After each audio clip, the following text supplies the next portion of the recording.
예, 미국엔 나스닥, 우리나라엔 코스닥이 있다면 뉴스쇼에는 뉴스닥이 있습니다. 뉴스쇼 증권시장 뉴스닥 오늘도 두군 브러더스와 함께하죠. 국민의힘 전 전략비전실장 김근식 교수, 민주당 전 선대위 대변인 현근택 변호사 어서 오십시오. 안녕하세요. 네, 안녕하세요.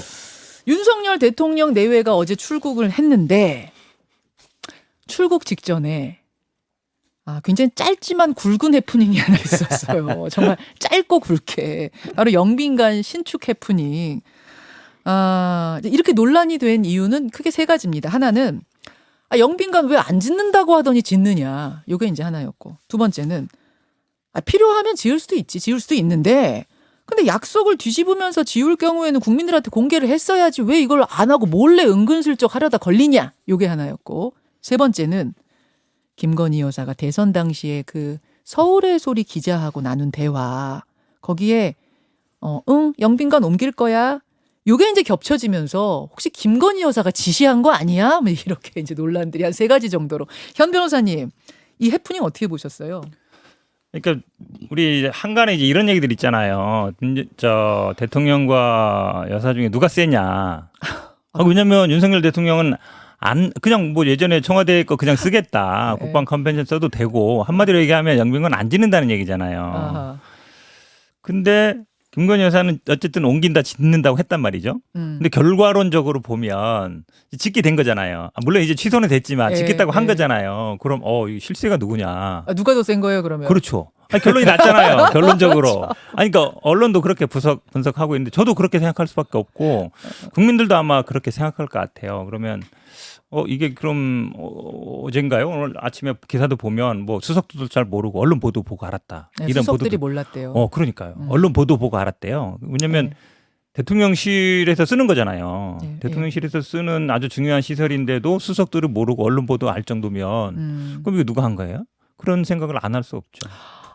수석들도 몰랐는데 이 878억짜리 예산이 올라가는 정도의 큰 일이 진행이 됐다면 그게 얼마나 큰 힘이 작용한 거냐 그 말씀이에요?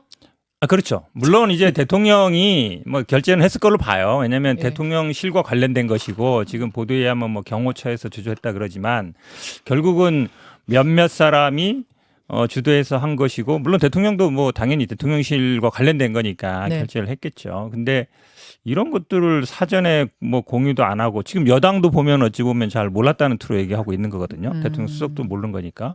최소한 이런 것들은 사전에 뭐 정무라인 통해서 어느 정도 공유가 되고 뭐 언론에도 어느 정도 좀 사전에 알린다든지 아니면 이제 공론화를 해서 이게 지어야 된다 이런 이제 뭐 예를 들어서 여당 원내대표라든지 아니면 뭐 이런 분들이 한번 얘기도 하고 이러면서 예산이 반영되는 게 어찌 보면 수순이잖아요. 근데 그냥 어찌 보면 이제 넣었다가 야당 지금 국회의원이 이거 뭐지? 이렇게 하면서 이제 나온 거잖아요. 네.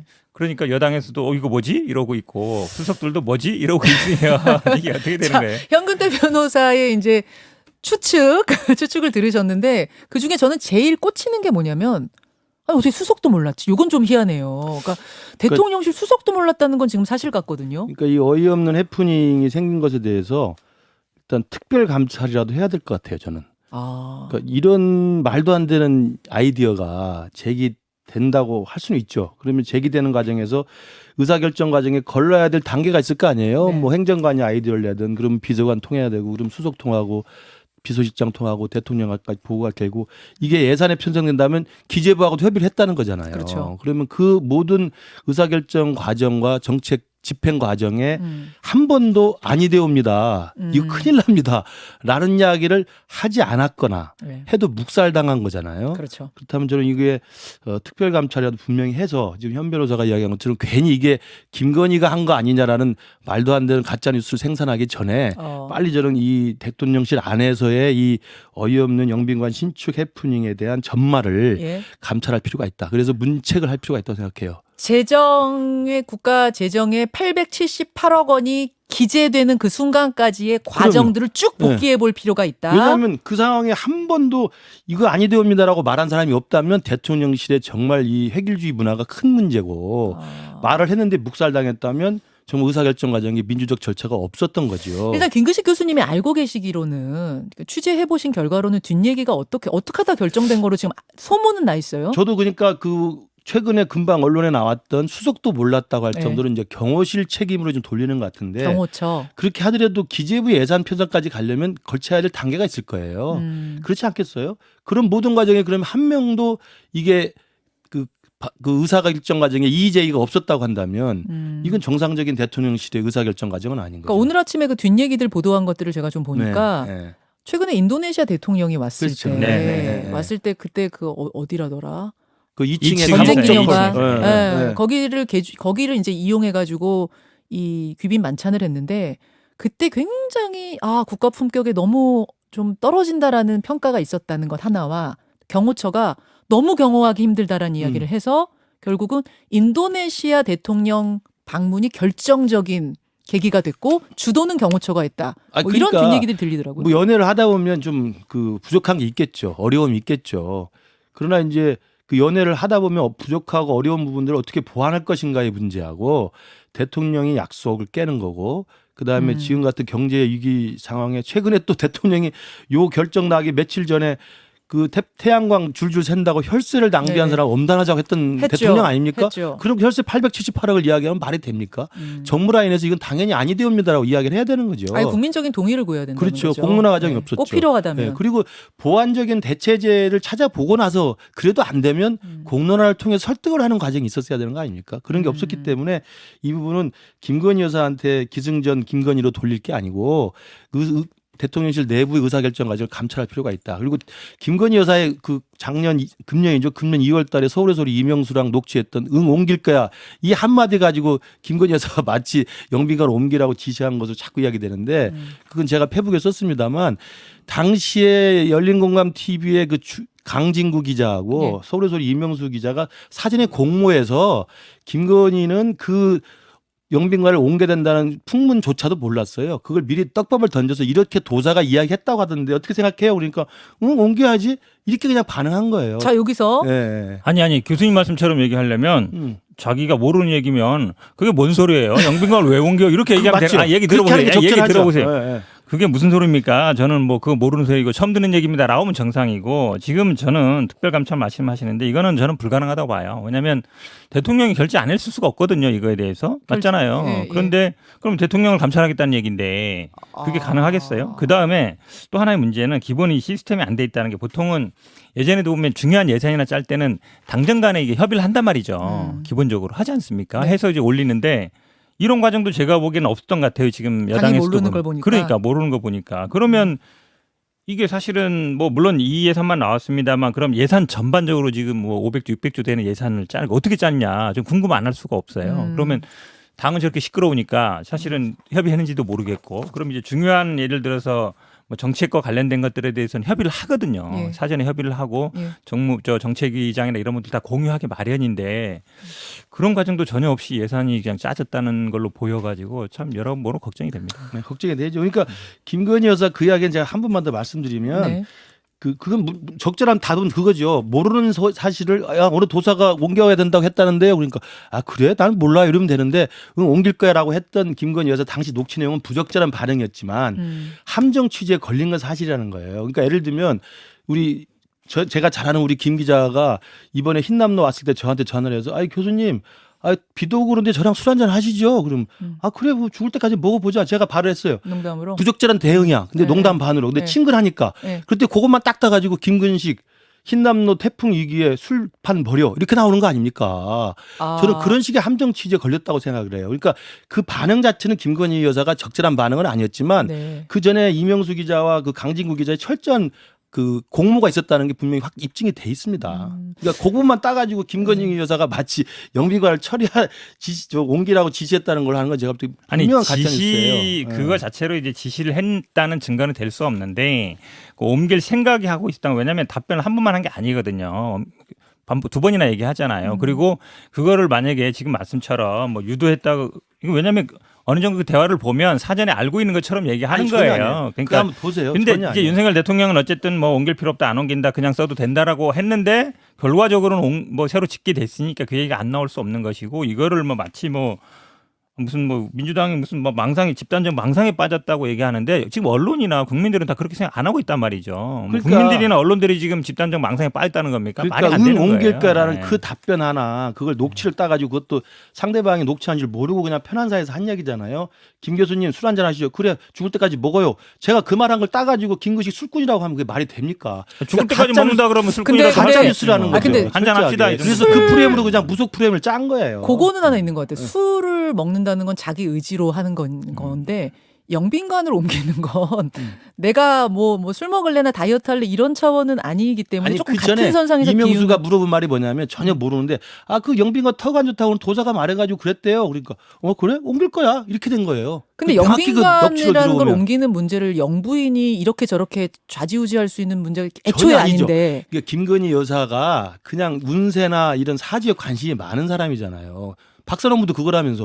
그러니까 네, 네. 그런 그냥 평범한 여성이에요. 그리고 이명수라는 사람하고 친근하게 지낸 거야. 이명수를 자기 편을 생각하고 친근하게 지낸 거예요. 그래서 계속 통화한 거예요. 거의 반말하지 않습니까?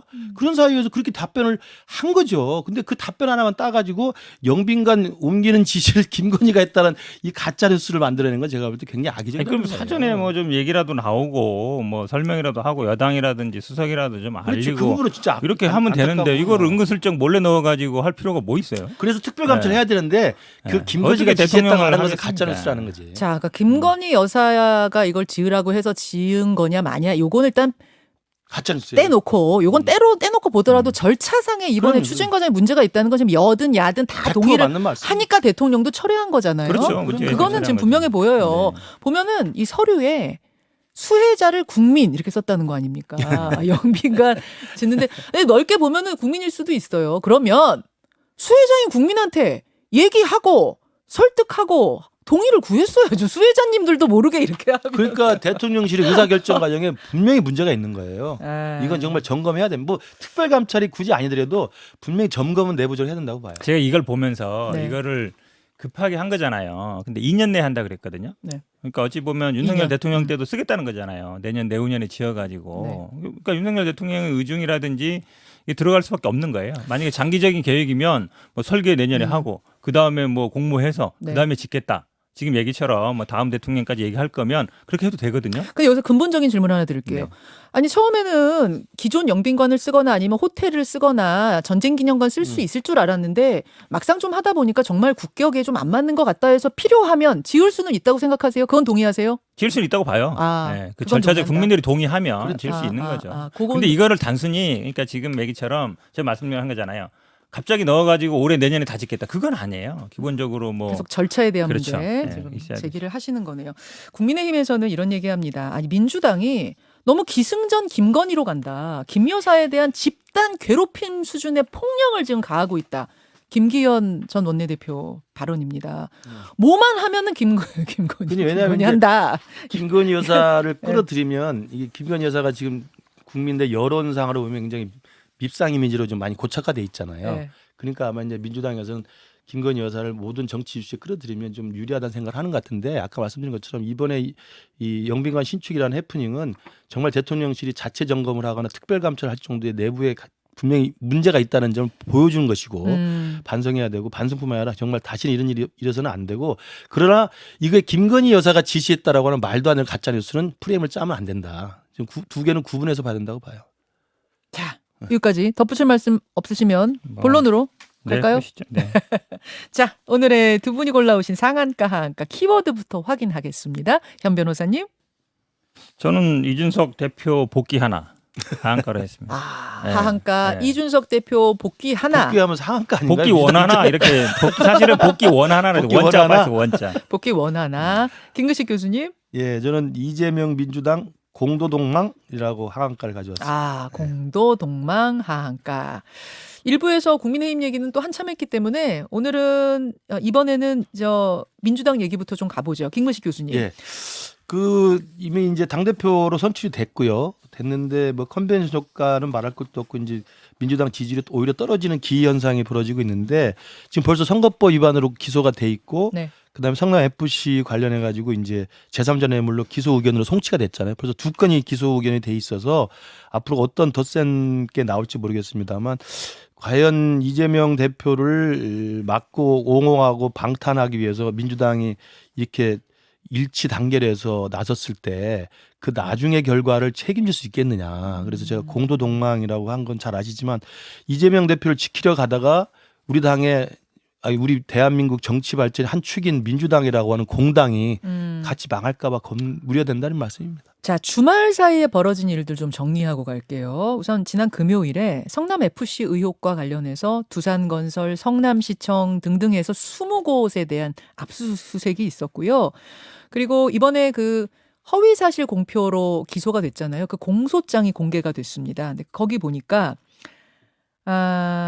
김문기 전 처장과의 관계에 대해서는 2009년부터 이재명 대표가 알았다라고 공소장에 적시가 돼 있고 또 그 법카 유용 의혹과 관련된 공소장도 나왔는데 배 씨가 김 씨의 사적 업무를 처리했다. 이렇게 또 공개가 됐어요. 현 변호사님. 네. 지금 이재명 대표 측에서는 별도 입장을 안 내고 있는데 어떤 이유일까요?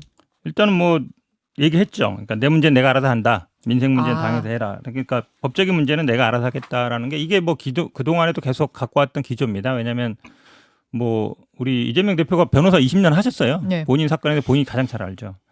지금 법인카드 그러니까 저는 이런 생각이 들어요. 이 윤석열 정부가 뭐 할 줄 아는 건 수사밖에 없는데 이것도 제대로 못 하고 있다. 수사 제대로 못 하고 있다? 있죠. 왜냐하면 사실은 김혜경 여사 소환할 때 뭐라 그랬냐면 공소시효 얼마 안 남았다. 그러니까 불러야 된다 해서 불렀거든요. 예. 경찰도 가고 검찰도 갔잖아요. 예.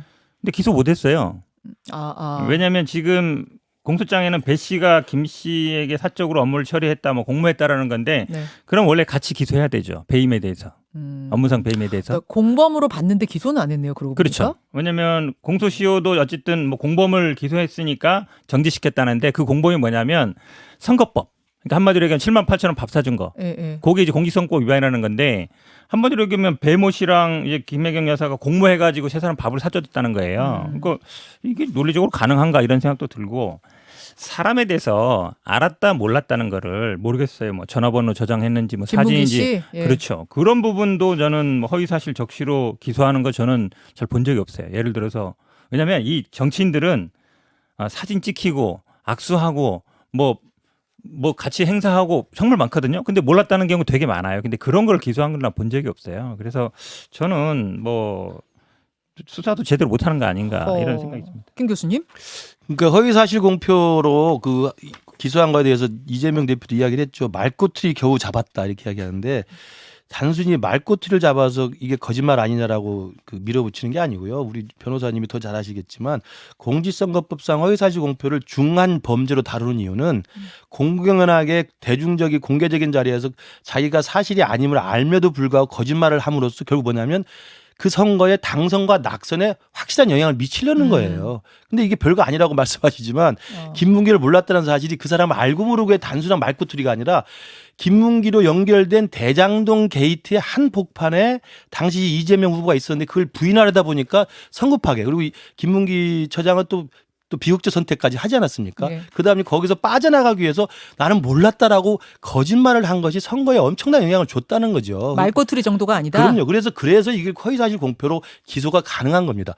그런데 국민의힘 게이트다 대장동 게이트가 이런 이야기를 이재명 대표는 계속 했었잖아요. 네. 이 대장동 게이트는 내 게이트가 아니고 국민의힘 게이트라고 했지만 그거 가지고 허위사실 공표라고 안 해요. 왜냐하면 정치적 주장이니까. 그것 아니에요. 그런데 자기가 사실이 아닌 걸 알면도 불구하고 자신의 선거에 당락에 확실한 영향을 미치기 위해서 고의적으로 거짓말한 경우라고 보고 이걸 한 겁니다.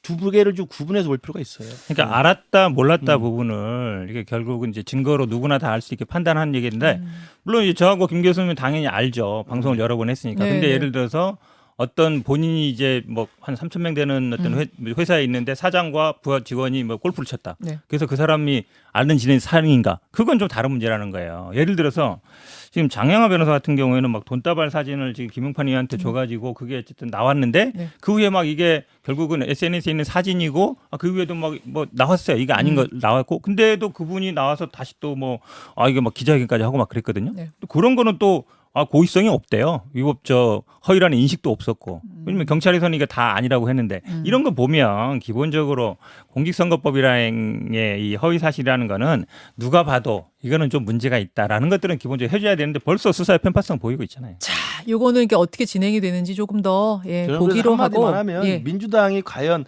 이재명 대표의 그 사법 리스크가 이제 한두 개가 아니고 연이어 계속 나올 텐데 그걸 이렇게 철급 방어를 해서 나중에 그 후과라고 할까요? 아니면 그 나중에 후유증을 어떻게 감당할지는 걱정이 돼서 드리는 말이에요. 계속 한 덩어리가 돼서 한 몸처럼 대표와 당이 일치 단결된 모습으로 대응을 할 거라고 보세요? 아니면 점점 어떤 균열이 있을 거라고 보세요? 저는 앞으로는 당연히 균열이 나올 거라고 생각합니다. 그래요? 왜냐하면 이제 도저히 감당할 수 없는 수준까지 가면 민주당이 이재명 대표를 지키기 위해서 같이 망할 수는 없지 않습니까? 그래서 저는 공도 동망이라고 했지만 지금 공도 동망의 우려처럼 보이지만 좀 지나면 저는 각자 도생할 거라고 봅니다. 각자 도생으로. 그게 이제 플랜 B를 준비하는 거죠. 희망사항인 것 같고요. 왜냐하면 사실은 이재명 대표 아시겠지만 뭐 선거법뿐만 아니라 여러 가지 뭐 사법 리스크 그동안 잘 극복해왔습니다. 대부분 이 변호사비 얘기하는 데도요.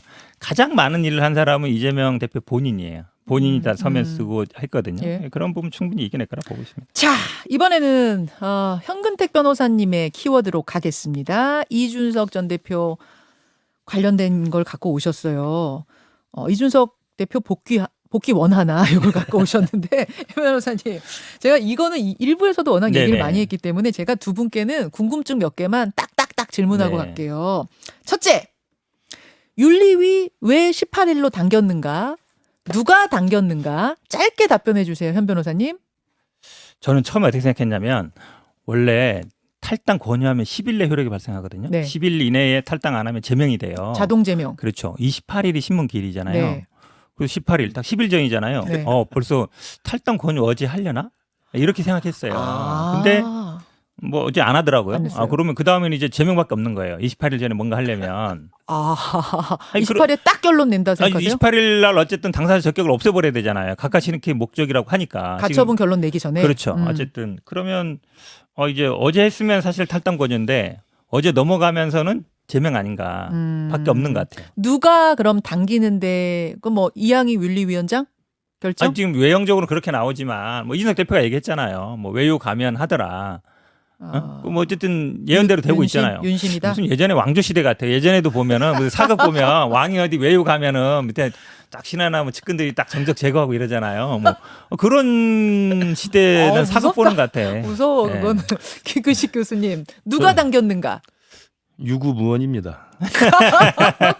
근데 저는 진짜 우리 국민의힘이 이렇게 해서는 안 된다고 생각을 하는데 이렇게 가겠다는 힘이 이렇게 강하니 뭐 제가 더 이상 드릴 말씀이 없습니다. 두 번째 질문. 두 분이 각자 생각하시는 대로 앞으로의 시나리오를 좀 딱딱딱딱 핵심만 읊어주세요.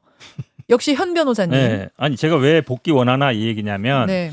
결국은 아마 제명을 하게 된다 그러면 네. 이준석 대표가 가처분 할 거잖아요. 징계에 대해서. 징계에 대한 가처분 그렇죠. 이번엔. 근데 1차 징계에 대해서 같이 해야 돼요. 왜 그러냐면 1차 징계와 2차 징계는 연결돼 있어요. 그렇죠. 2차 징계는 1차 징계보다 세게 하기 때문에. 그렇죠. 근데 1차 징계의 사유가 뭐였냐면 증거인멸 교사했단 말이죠. 네. 이게 아마 기소가 안 될 가능성이 있어요. 그러면 결국은 1, 2차를 함께 해야 되는데 2차는 거의 받아줄 거예요. 왜냐하면 같은 판사가 하게 되는데 판사가 보기에도 이건 당사자 적격을 없애려는 걸 분명하기 때문에 어떻게든 그 비대위 가처분 받아줄 때까지는 이 지위를 인정해 줄 수밖에 없거든요. 네. 근데 그거는 또 1차 징계와 연결돼 있어요. 네. 그럼 1차 징계도 받아줄 가능성이 있어요. 가처분을. 그럼 어떻게 돼요? 당원권 정지 6개월도 풀릴 가능성이 있는 거예요. 그래서 대표로 복귀하는 거가 되는 그럼 거예요? 법적으로는 대표 복귀가 될 수도 있는 상황이에요. 근데 그거를 제가 보기에 지금 윤리위나 지금 국민의힘에도 다 법조인들이잖아요. 네. 근데 제가 얘기하는 걸 아마 들으면 이해를 하실 텐데. 근데 그렇게 지금 시나리오가 가는 것 같아서 근데 법적으로 복귀하는 거랑 현실로 복귀하는 건 다를 수 있어요. 네. 근데 지금 가는 걸로는 제가 보기에 제명으로 가면 그렇게 될 가능성도 있어요. 저는 이제 아까 대통령실의 그 영빈관 신축 같은 어이없는 일이 일어난 것에 대해 특별감찰을 제가 이야기했는데 네. 지금 현 변호사 말씀 듣고 보니까 우리 당 안에 그 법조인들이 있음에도 불구하고 현 변호사 말씀이 맞다고 한다면 어차피 그러면 계속 안 될 걸 계속 밀어붙이고 있는 거 아닙니까? 그러면 이것도 특별감찰 한번 해야 될 것 같아요. 왜 이런 의사결정을 말도 안 되는 억지스럽게 밀어붙이는지. 왜요? 왜라고 모르겠습니다. 생각하세요? 뭐 보이지 않는 힘이 있는지 모르겠습니다만 거기에 대해서 유구무원이고요. 어쨌든 저는 이게 가처분 전국에 계속되고 있는 데다가 또 징계까지 해서 제명을 해버리면 아까 이준석 대표도 계속 이야기했죠. 또 가처분 한다는 거 아닙니까? 그럼 가처분 무한 루프에 빠져드는 거예요. 이거 어떻게 할지 정말 감당할 수가 없다고 생각해요. 짧게 10초만. 결과적으로는 이건 그러면 누구에게 유리한 겁니까? 누구의 승리입니까? 현 변호사님? 시간은 이준석 대표 편일 가능성이 있는데 그동안은 힘들겠죠. 한 2, 3년 동안. 2, 3년. 근데 왜냐하면 이제 그럼에도 불구하고 당에서 이렇게 밀어붙인 데는 지난번 홍준표 대표 때 유여의 최고위원이 있었어요. 그때도 예. 막말을 해가지고 예, 제명을 예, 했었어요. 예. 제명을 했고 반발해가지고 가처분 신청했는데 그때는 가처분이 기각됐어요. 예. 그래서 제명이 확정됐어요. 예. 아마 그걸 보고 아. 할 수 있을 거라고 생각하는데 현 변호사 말대로 판결이 그렇게 나온다면 이건 정말 무한 루프에서 못 빠져나오죠. 여기까지 오늘의 뉴스닥 두 분 수고하셨습니다. 네, 감사합니다. 잘했습니다.